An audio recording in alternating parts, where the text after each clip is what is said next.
any moment. Ladies and gentlemen, that's the ball game. Your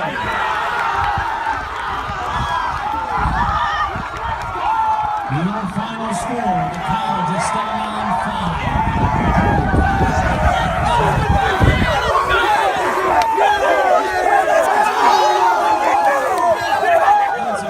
Stick around because in a few moments we'll begin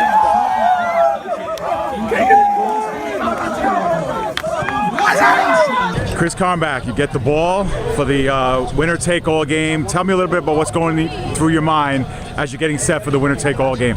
I was just really like amped and really hyped up to play. We had to win 4 in a row, and the first day we came out, we were a little like, are we going to be able to do this? And then by now, I was just like, we're so ready for this.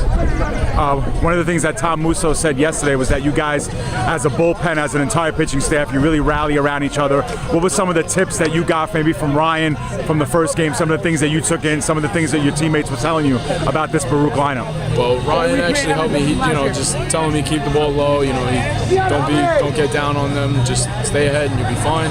Kaplan actually gave me a little bit of help. He threw against them in the regular season, and he told me a few of the hitters like how to throw to them, so that helped a lot. And as far as how the game was progressing, you guys didn't take the lead until late. What's it like going out there in the 5th and 6th, knowing that you got to keep this team off the scoreboard? I don't even think about what the offense is doing. I just go out there, make sure I'm making good pitches, getting outs, and getting them back in to get a chance. Chris, you're only a sophomore on the team. What does it feel like to really get the ball in the biggest game of the season and come out with a big W? Well, it's great. It's a great feeling. I really wasn't sure if I would be getting the ball and everything, but when it came down to it, they needed me, and Chris, enjoy it and congratulations. Thank you. All right, Ryan Kennedy got the ball in game 1 for the Dolphins. Ryan, before you guys can win this game, you needed a big game in that first one. You're going toe-to-toe, one of the best pitchers in the CUNY, Cameron Kitt. Went toe-to-toe the entire way. How'd you feel out there? It was all right. I pitched a little yesterday. I was a little tired, but it was my last game ever, so I wanted to go out on top. Definitely. And as far as the performance, there wasn't really a lot of scoring until the later innings. Tell me a little bit about how the game was progressing, what you felt about your stuff. Well, I knew Kitt was pitching against him for 3 years, and he's tough, so I knew that it was going to be low scoring, so I just did the best I could to keep us in the game, and then made some plays and came out on top. Seems like this team is always playing its best when its backs are up against the wall. Definitely. Whether it's in the tournament, whether it was that game coming from behind, scoring those 4 runs, and that. Tell me a little bit about the resiliency of this team. Well, we've done it before. This is my 3rd year in a row. We always never make it easy, so we told the young guys just got to take it 1 game at a time, and I think that's what we did, and didn't want to get ahead of ourselves, and we made it happen. Maybe it's an advantage, maybe it's a disadvantage, but you got to see the second game, obviously from the dugout. Tell me a little bit about what you felt about the flow of the game. At what point did you really know you guys had this one?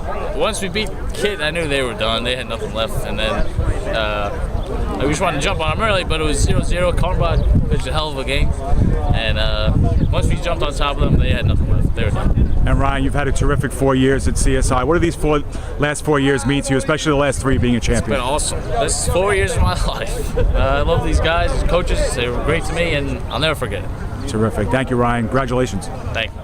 All right, Nick Meola, you were named conference tournament MVP. Kind of a little bit of a surprise, but a huge ovation when you got the award. How does it make you feel? It makes me feel great. I mean, obviously I would have gave it to Karnbach because that awesome game that he pitched, but I was happy I was able to come to my team, and I'm happy that we won. It's been a heck of a freshman season for you. Tell me a little bit about your progressions throughout the year, how you felt first year on the team, and to go out as a champ. It felt awesome. I mean, we've worked hard all year. I mean, I went through a little bit of stretch where I was struggling in the middle, but they never gave up on me. They kept battling through it, and that's how we were all year. We all fought for each other, and we ended up on top. Yeah, it seems like this team is always at its best when its backs are up against the wall. You guys dropped that first tournament game. What was the mentality like in the locker room? Tell me a little bit about the resiliency of this team. At first, it was just we got to win the first one, and after that, we started to build some momentum. And there was never a thought in our minds that we were going to lose. We always fight for each other, believe in each other. We thought we were going to win the whole thing. All right, so Nick, obviously a great freshman season. You have a lot of seniors on this team that you're going to be losing. Tell me a little bit about the future of this team. Where do you see yourself, and where do you see the team going in the next couple of years? Well, I just want to. We should just keep the winning tradition going here. Keep fighting for each other. The seniors, they played a huge role for us. They gave us everything. We wouldn't have won without them, but we got to keep moving forward next year and keep the tradition going. Terrific. Nick, congratulations once again on a great tournament. Thank you. You're welcome. To the CUNYAC conference. Describe to me the team's adversity, needing to win 2 games in order to get the trophy. You know, it was a tough first game, and then you pulled away in the second game. Yeah. Describe the effort from the team. It was just, I mean, we dug deep all day today. We really did. We started yesterday. Our motto was just let's spend the weekend together. That's really what it was. We didn't want to lose because we knew one loss, it was over. The season was done. Listen, they persevered. They're a great bunch of kids. They really were. We beat a really good team today. And two really good pitchers. So that just shows a lot from the kind of guys I have on the team. So listen, it was hard. 4 games in a row is not easy to do, and these guys really took it on the chin and they persevered. They did a great job. When you guys went down 3-0 against Baruch in that first game, what'd you tell the guys when they came back? You know from what? the dugout? We don't get rattled because 9 innings is a very long game. You have plenty of time. You have to kind of let things unravel. So I don't get too worried really until 7th, 8th inning is when you really start to press a little bit. But we had plenty of time to go, and the guys know that. We've come from behind many a times. And listen, they took care of it themselves. They do the hard part. They make me look good and all that, but they did all the hard stuff. But it was a great win today. How'd that momentum feel going from that first game into the second game? It was really helped you guys? huge. Beating Kit, their number 1 pitcher, probably the best pitcher in the conference by far. Beating him kind of took the wind out of their sails. We saw it. We can tell just when the beginning of the second game started.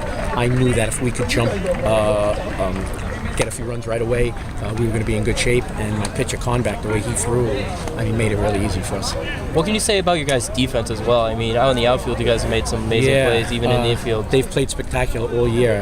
I think we've had one of the highest fielding percentages in a long time this year. The outfield, just speed kills, that old saying. And they track down everything that was hit out there. And that makes a huge difference. It really does. Balls don't dunk in. They get them. It's an out instead of a base hit. It really turns the whole game around. Coach, there could have been a number of players that could have been the MVP. Oh, by far. Conference. Yeah. Describe the performance from Nick Meola this entire tournament, being a freshman and just taking up the control. He's been a huge hitter for us all year. He's just quiet. He just goes about his business. He's the type of player that when he's up, I think he's going to get hit every time up. He makes it real easy for me to coach. But he had a spectacular tournament and well-deserved MVP. Mike, last question for me anyway is that, this team, for years, it almost seems like you guys work at your best when your backs are up against the wall. Yeah. Whether it's in a game, whether it's in a tournament, you guys put yourselves behind the 8 ball with that loss to John Jay. Tell me a little bit about the resiliency of this team time and again to really play that way when their backs are up against the wall. Yeah, you know what? I think it's funny. In the beginning of the year, we always tell them, me and my coaching staff, we hate to lose ourselves as coaches. So when your players take on the coach's personality as far as not wanting to lose and really finding ways to win, it's contagious. And year in and year out, the kids that come to our program buy into what we teach them, and winning is one of them. We try not to take anything less. We try and make it fun and win, and it becomes contagious, like you see today. Awesome.